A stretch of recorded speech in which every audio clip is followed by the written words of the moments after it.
하나님의 말씀은 누가복음 24장 36절로부터 51절까지입니다. 신약성경 141쪽입니다.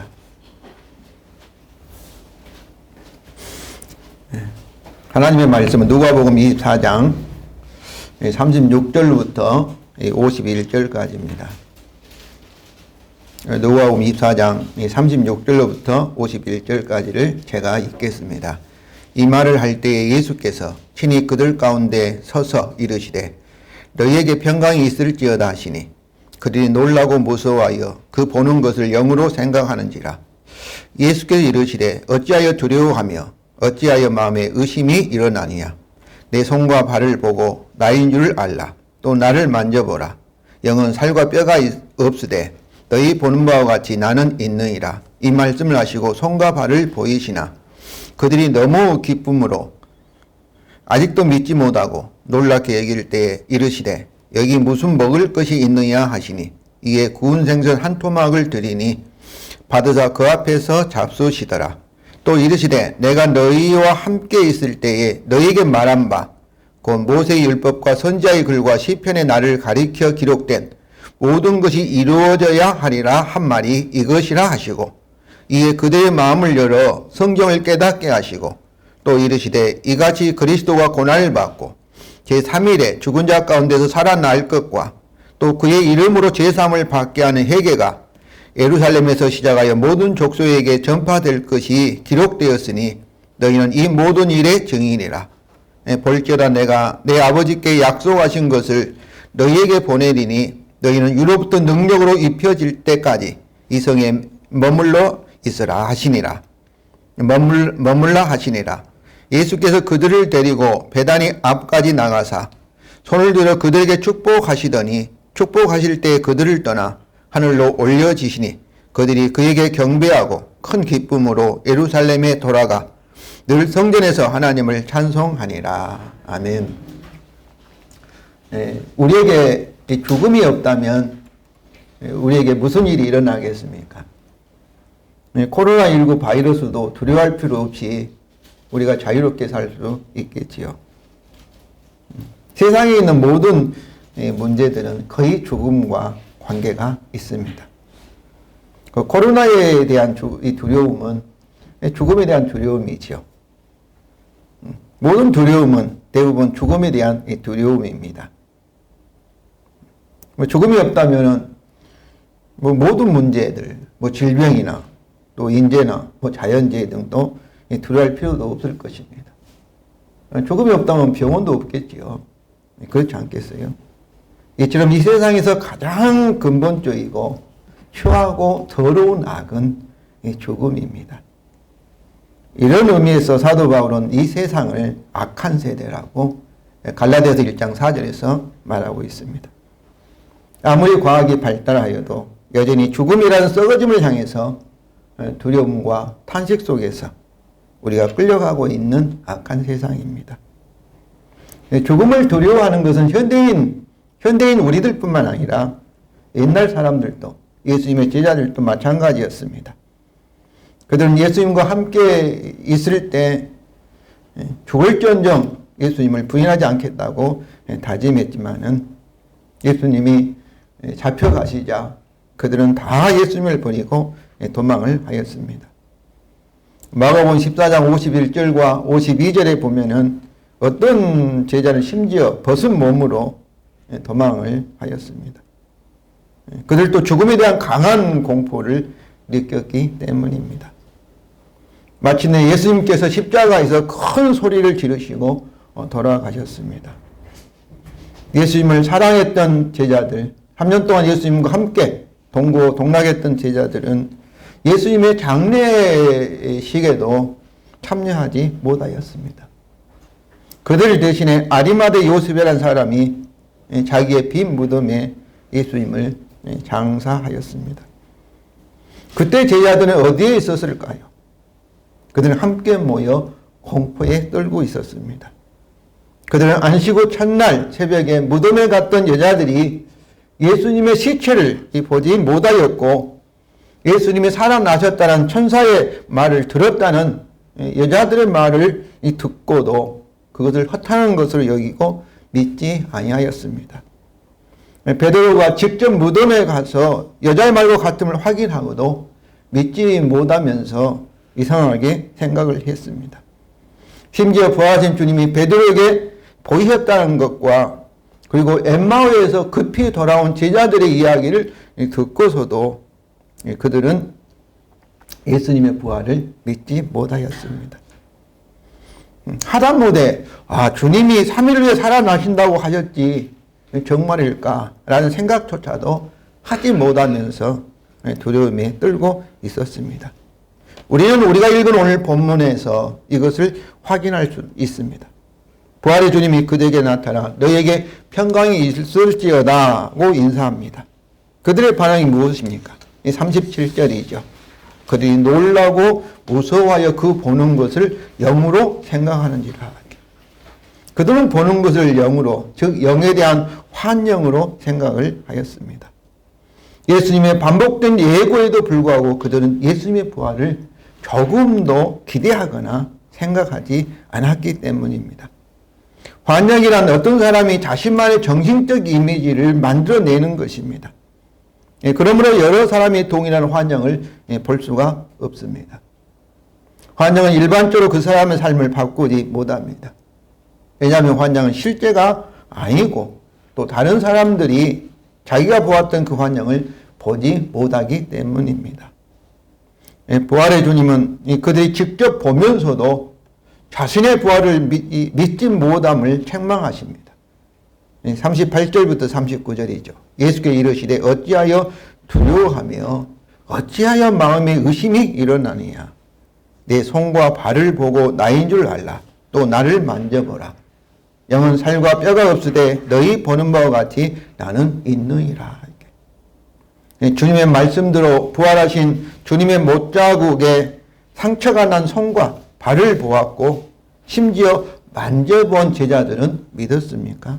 아닙니다. 그들은 아직도 믿지 못하였습니다. 예수님은 심지어 먹을 것을 찾으셨고 그들 앞에서 구운 생선 한 토막을 잡수셨습니다. 성도 여러분, 제자들은 이처럼 예수님의 부활을 믿지 못하였을까요? 당시의 유대인들은 세상의 마지막 날에 의인의 부활은 있다고 생각을 하였습니다. 요한복음 11장에 마리아와 마르다 자기 오빠가 나사로 죽었을 때 그렇게 얘기를 하는 거죠. 그러나 역사의 중간에서 죽은 사람의 부활은 상상하지도 못하였습니다. 그래서 제자들은 예수님의 부활을 너무나 터무니없는 일, 또 믿기는 고사하고 바랄 수조차 없는 일이라고 생각을 하였던 것입니다. 성도 여러분, 이처럼 제자들은 예수님의 부활을 예상하고 있다가 즉시 믿은 것이 아닙니다. 그의 부활을 잔뜩 기대하고 있다가 어떤 한 사람에 의해서 부활의 주님을 보았다는 주장이 나오기만 하면 쉽게 주님의 부활을 믿은 것도 아닙니다. 그런데 이러한 제자들이 갑자기 바뀌었습니다. 변화되었습니다. 죽음에 대한 공포 때문에 도망갔었고 심지어 사랑하는 예수님의 장례식도 참석하지 못하였던 그들이 갑자기 담대한 사람들로 변하였습니다. 52절부터 53절입니다. 54절, 53절입니다. 그들이 그에게 경배하고 큰 기쁨으로 예루살렘에 돌아가 늘 성전에서 하나님을 찬송하느라 하니라. 그들은 공개적으로 성전에 나타났습니다. 그리고 공개적으로 하나님을 찬송하였습니다. 이것은 놀라운 일입니다. 놀라운 변화입니다. 왜냐하면 이것은 전통적인 고뇌에 대한 그들의 도전이기 때문입니다. 그것도 여기서 늘입니다. 한 번 한 것이 아니라 더 이상 숨지 않고 항상 계속 날마다 성전에서 하나님을 찬양하였다는 것입니다. 제자들은 예루살렘에서 최초로 부활의 메시지를 전하기 시작하였고 그것을 증언하다가 두려웠던 죽음까지도 기꺼이 기쁨으로 자원함으로 받아들였습니다. 무엇이 그들을 이렇게 변하게 하였을까요? 어떤 사람들은 제자들이 예수님의 부활을 거짓으로 꾸몄다, 조작하였다고 생각합니다. 그러나 이 조작은 그 그들의 즉각적인 변화를 설명할 수가 없습니다. 거짓으로 꾸미는 것, 조작하는 것은 다른 사람은 속일 수 있지만은 자기 자신은 속일 수 없기 때문입니다. 그럼 무엇이 그들을 이렇게 변하게 하였을까요? 그것은 예수님의 부활이 실제로 일어났고 그들이 실제로 보고 또 확인하고 예수님의 말씀을 들었기 때문에, 듣고 믿었기 때문입니다. 그들의 변화는 예수님의 부활 없이는 설명이 불가능합니다. 갑작스럽게 이렇게 변하는 것, 믿지 않았던 사람이 갑작스럽게 믿었던 것, 한 사람이 아니라 초대교회에 있는 많은 사람들이 예수님의 부활에 대해서 의심한 사람은 별론이 없었습니다. 어떻게 이렇게 많은 사람들이 갑작스럽게 이 변화가 되올 수 있을까요? 그것은 예수님의 부활이 실제로 일어났기 때문입니다. 그래서 톰 라이트는 말합니다. 아무리 장시간 성경을 파고들어도 이것을 지어냈을 리는 없다. 이를 부인한다면 역사 연구를 떠나 자기만의 공상의 세계로 들어가는 것이다. 그렇습니다. 유명한 옥스퍼드 교수인 풀리라는 교수도 그 사람은 무신론자입니다. 무신론에 대한 책을 아주 많이 쓴 그런 사람인데 톰 라이트의 800페이지가 넘는 하나님 아들이 부활에 대한 책을 읽고 그도 동의합니다. 합리적인 그런 결론이라는 거예요. 자기는 지금도 믿지는 못하지만은 다르게 설명할 수가 없다는 거예요. 초대교회의 그런 나타남, 변화는. 그렇습니다. 이런 합리적인 증거에도 불구하고 예수님의 부활을 믿는 것은 합리적으로 역사를 연구하는 것이 아니라 자신의 공상의 세계, 소설이나 영화의 세계에 들어가는 것과 같다는 것입니다. 예수님의 부활을 인정할 수밖에 없는 것이 합리적인 결론이며 그것을 부인하는 것은 비합리적인 결론이라는 것입니다. 예수님의 친동생인 야고보의 경우도 마찬가지였습니다. 그런 예수님이 부활하기 전까지는 예수님을 믿고 따르는 자가 아니었습니다. 그런 야고보가 사도가 되었고 그리고 나중에는 순교까지 하였다는 것은 예수님의 부활밖에 그의 변화를 설명할 수밖에 없습니다. 이것은 실제로 예수님의 성경과 또 자신이 예고하신 대로 3일 만에 죽은 자 가운데 부활하셨기 때문입니다. 이처럼 제자들에게 부활하신 자신을 보여주시며 또 확인하게 하신 후에 부활의 주님은 자신의 부활이 반드시 일어나야만 한다는 부활의 필연성을 성경을 가지고 설명하십니다. 44절부터 47절입니다. 또 이르시되 내가 너희와 함께 있을 때에 너에게 말한 바 곧 모세의 율법과 선자의 글과 시편에 나를 가리켜 기록된 모든 것이 이루어져야 하리라 한 말이 이것이라 하시고 이에 그들의 마음을 열어 성경을 깨닫게 하시고 또 이르시되 이같이 그리스도가 고난을 받고 제3일에 죽은 자 가운데서 살아나야 할 것과 여기서 부활의 주님은 이 데이라는 동사가 우리 영어로 should, must 그런 조동사지요. 동사를 사용하여서 성경에 기록된 자신에 대한 모든 것이 반드시 이루어져야만 한다라고 예고를 하셨다는 거예요. 우리가 제자들과 함께 예루살렘 올라가면서도 계속해서 자기가 예루살렘에 가서 고난을 받고 죽음을 당하고 그리고 3일 후에 다시 살아날 것을 주님이 반복하여 예고를 하셨습니다. 그리고 자신이 예고한 대로 어땠다는 거예요. 반드시 이뤄야 할 일들인 자신의 죽음과 부활을 이루셨다는 것입니다. 그러면서 주님은 성경이 내내 말해왔던 것들인 자신의 고난과 부활을 이해하지 못했던 제자들의 마음을 열어서 깨닫게 하셨습니다. 부활의 주님은 엠마오 간 두 제자에게도 자신의 고난과 영광이라고 표현하고 있죠. 근데 부활에 대하여 성경을 가지고 설명을 하셨습니다. 누가복음 24장 25절과 27절입니다. 이르시되 미련하고 선지자들이 말한 모든 것을 마음에 더디 믿는 자들이여 그리스도가 이런 고난을 받고 자기 영광에 들어가야 할 것이 아니하시고 이에 모세와 모든 선지자의 글을 시작하여 모든 성경에 쓴 바 자기에 관한 것을 자세히 설명하시니라. 여기서도 주님은 대의 동사를 사용하여 그리스도가 반드시 고난을 받아야 하고 그리고 반드시 자기 영광인 부활이 들어가야 한다는 자신의 고난과 부활의 필연성을 말씀을 하셨습니다. 왜 이처럼 예수님의 부활은 필연적으로 반드시 일어나야만 할까요? 우선 예수님의 부활이 하나님과 우리 인간에게 중요하기 때문이라 대답할 수 있습니다. 중요하니까 일어나야 된다. 그렇게 생각할 수도 있죠. 즉 이 질문은 그의 부활이 우리에게 중요하다면 그것이 우리에게 무엇을 의미하는가에 대한 질문과 연결이 됩니다. 우리에게 중요한 그의 부활이 역사적으로 일어났다라는 사실을 알고 믿는 것만으로는 충분하지 않다는 것이죠. 우리가 사도신경 고백하는 것만으로 충분하지 않다는 것입니다. 그것은 우리가 그의 부활을 가지고 어떻게 해야 할지를 모르기 때문입니다. 안타깝게도 우리 대부분이 그렇게 하고 있습니다. 사도신경으로 예수님이 3일 만에 부활하였다 이렇게 고백만 하는 것이죠. 그러나 그의 부활의 권능이 실제 우리 경험 속에서 우리 삶 속에서 체험하지 못하고 있다는 것입니다. 예수님의 부활은 반드시라는 하나님의 필연적인 사건일까요? 하나님께서 성경에서 말씀하셨고 예수님께서 반복하 예고하셨기 때문에 그의 부활은 반드시 일어났다는 대답도 틀린 것은 아니지만은 정확한 대답은 아닙니다. 하나님께 이것을 성경에 말씀하신 이유 자체가 이 부활이 중요하다. 하나님과 우리에게 중요하다. 라는 것을 말을 하지만은 그 자체가 예수님의 부활이 하나님과 우리에게 중요하다는 이유를 말하지 않기 때문입니다. 예수님의 부활이 왜 우리에게 중요합니까? 예수님의 부활은 왜 반드시 일어나야만 하였을까요?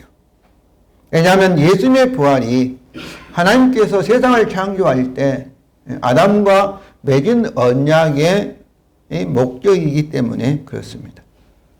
우리 인류와 하나님 사이에 맺은 언약을 우리 창조 언약, 창조 때 맺었으니까요. 그리고 우리가 하나님의 율법을 우리가 지켜야 하는, 순종해야 하는, 그래서 행위 언약, 또 선악과에 대한 하나님의 이 명령, 율법이 있으니까 율법 언약 이렇게도 부르고 있습니다. 창세기 2장 16절과 17절을 보면 여호와 하나님이 그 사람이 명하여 이르시되 동산 각종 나무 열매는 내가 임의로 먹되 선악을 알게 하는 나무는 먹지 말라. 네가 먹는 날은 반드시 죽으리라. 죽으리라. 이렇게 사망이죠. 그러니까 하나님께 이 언약을 맺으시면서 우리에게 사망을 가져다 주기 위해서 언약을 맺으신 거 아니죠. 오히려 반대로 사망이 아닌 뭐겠어요? 죽지 않는 것. 그 영생. 그러니까 이 부활 생명을 우리에게 주시기 위해서 하나님께서 이 언약을 맺으신 것입니다. 이처럼 죽음은 원래 하나님의 의도가 아닙니다. 죽음은 하나님의 창조하신 자연적인 것이 아닙니다. 죽음은 아담이 창조 언약을 범한 죄의 결과요, 심판입니다. 그에 대한 죄에 대한 심판으로 하나님과 분리되는 영적 죽음이 왔고, 그리고 육체가 죽어가는 육체적인 죽음이 왔고, 그리고 영원히 하나님께 돌아갈 수 없는 영원한 사망, 곧 지옥의 심판이 세상에 들어왔습니다. 우리 인간뿐만 아니라 인간 살고 있는 이 세상도, 피조 세계도 죽음이란 썩어짐에 굴복하고 있습니다. 이처럼 원래 창조 언약의 목적은 죽음이 아니라 죽음의 반대인 영생입니다. 그러므로 또한 예수님의 부활은 성자 하나님 그리스도가 십자가의 죽음을 통해 창조 언약을 이룬 공로에 근거하여 믿음으로 은혜로 죄인을 구원하시고 창세전에 삼위 하나님 사이에 의논하여 세우신 구속 언약의 목적입니다. 지난주에 구속 언약, 그리고 은혜 언약, 그 다음에 이 행위, 율법 언약에 대해서 말씀을 드렸습니다. 그러면 예수님의 부활은 구속 언약에 따라 십자가에서 그리스도의 죽음의 목적이요 열매입니다. 그래서 예수님께서 요한복음 12장 23절과 24절에서 자신의 죽음을 농부가 농사 짓는 것으로 비유를 하셨습니다. 예수께서 대답하여 이르시되 인자가 영광을 얻을 때가 왔도다. 내가 진실로 진실로 너희에게 이르노니 하나의 미랄이 땅에 떨어져 죽지 아니하면 하늘 그대로 있고 죽으면 많은 열매를 맺느니라. 농부가 이 땅을 이렇게 경작하여서 씨를 뿌리는 이유가 뭡니까? 씨 뿌리는 그 자체가 목적이 아니죠. 씨를 뿌려서 더 많은 열매, 추수를 하기 위해서 씨를 뿌리는 것처럼 예수님의 십자가의 죽음 그 자체가 하나님의 목적이 아니죠.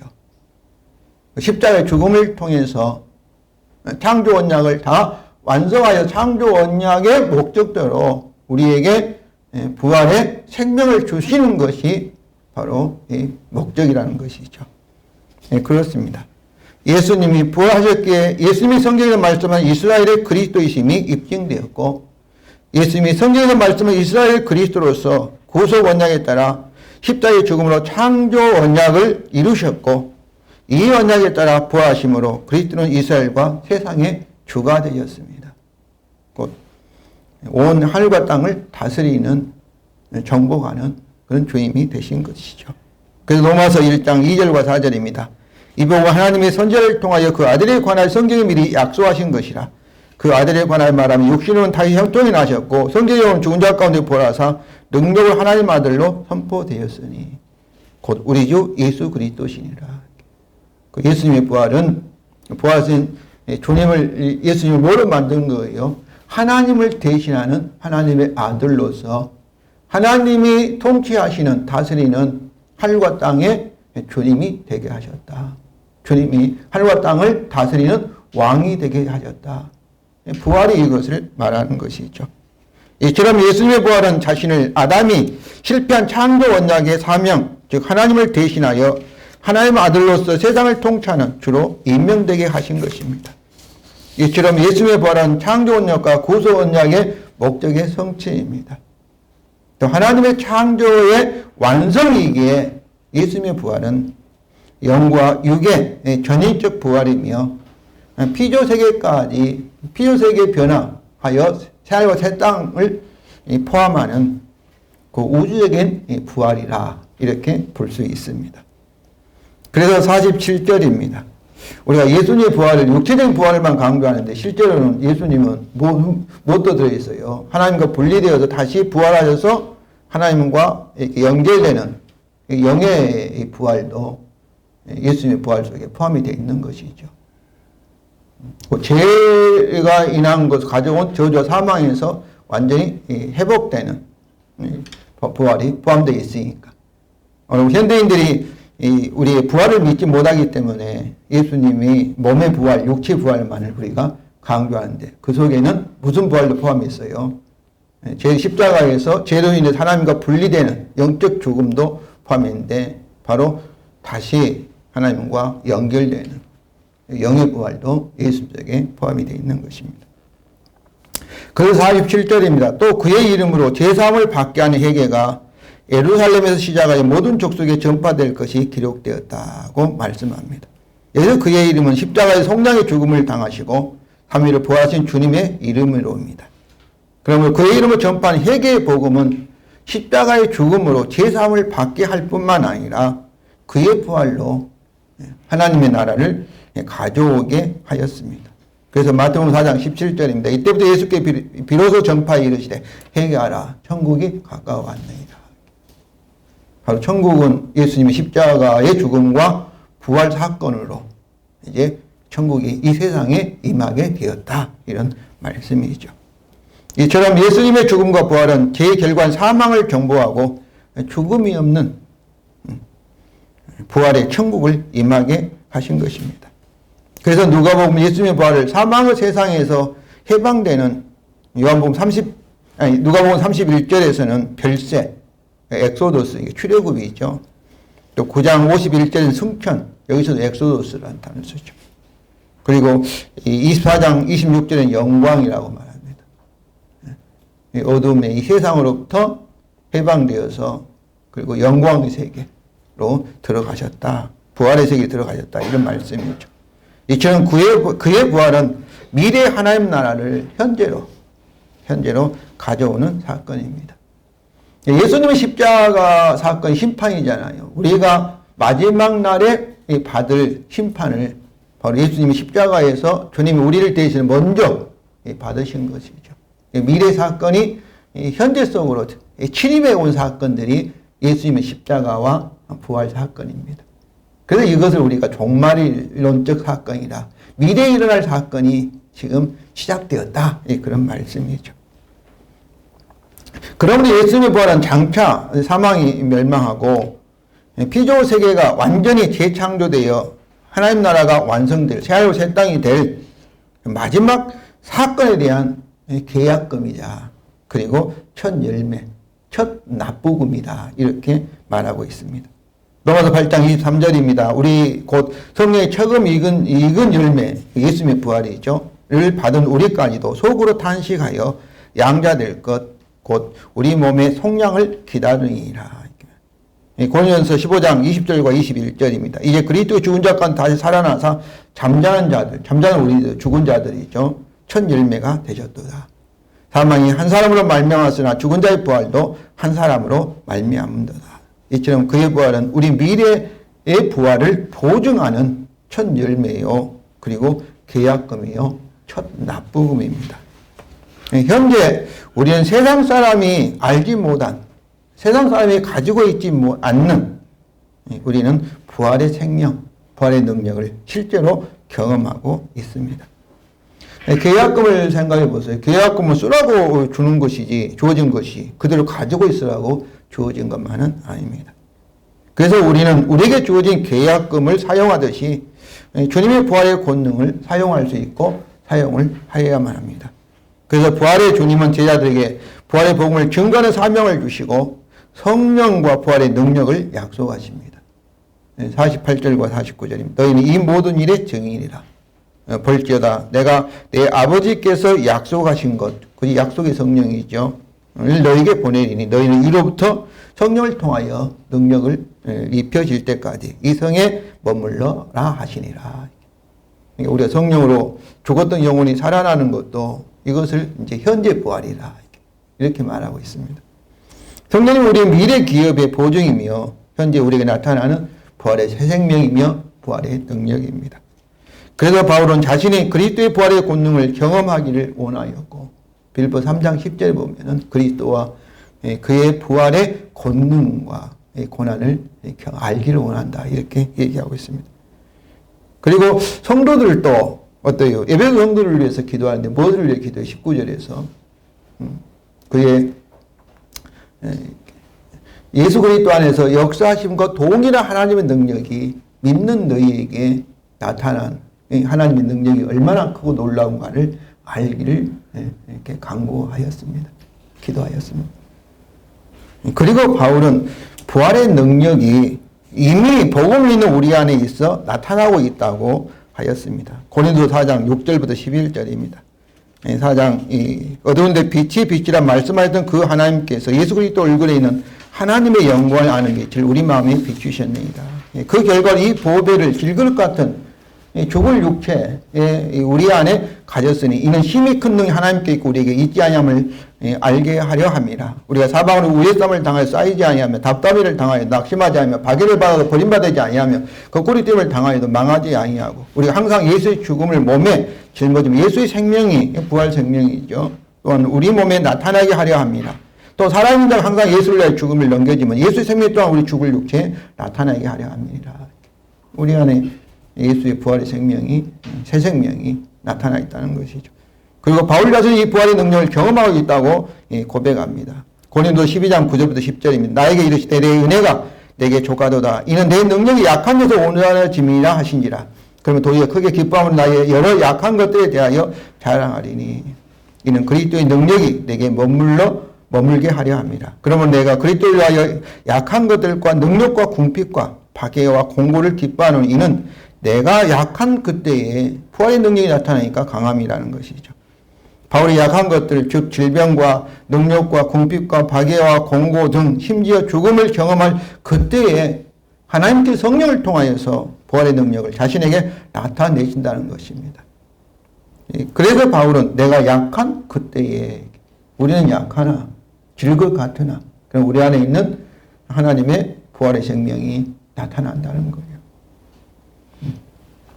성도 여러분, 다음에 구체적으로 부활의 권능을 경험하는 방법에 대해서 살펴보겠습니다만은 오늘 이처럼 확실한 예수님의 부활은 우리에게 절대적으로 중요하다는 것을 아시기 바랍니다. 그의 부활은 하나님의 창조의 목적이요 예수 그리스도의 구원의 목적입니다. 그의 부활은 우리 미래 부활의 보증이요 현재 우리의 신앙생활과 성교를 가능하게 하는 유일한 능력입니다. 그러므로 예수의 부활은 하나님과 우리에게 반드시 일어나야 하는 절대적인 필연입니다. 우리가 고 최우심 권사님에 대해서 죽음을 이겼다는 것은 그 약할 때 죽음을 당할 때 어땠어요? 부활의 권능이 나타났다는 것이죠. 성도 여러분, 초대교회 성도들처럼 그리고 사도 바울처럼 주님의 부활로 죽음을 우리가 두려워할 것이 아니라 벌벌 떨 것이 아니라 죽음에 대해 농담하시면서 조롱하시면서 우리의 미래 부활을 확신하시며 그리고 현재 우리 자신 안에 이 싸움, 죄성과 싸움, 자기와의 싸움과 밖의 세상에 대한 이런 이 시험들, 환난들, 이 고통들에 대해서 부활의 능력을 승리하는 왕노를 하시면서 살아가시기를 바랍니다. 이것을 위해서 우리 주 예수 그리스도께서 성경대로 십자가에 죽으셨다가 성경 3일 후에 사망 고사를 깨고 부활하여 승리하셨습니다. 성도 여러분, 할렐루야, 아멘입니다.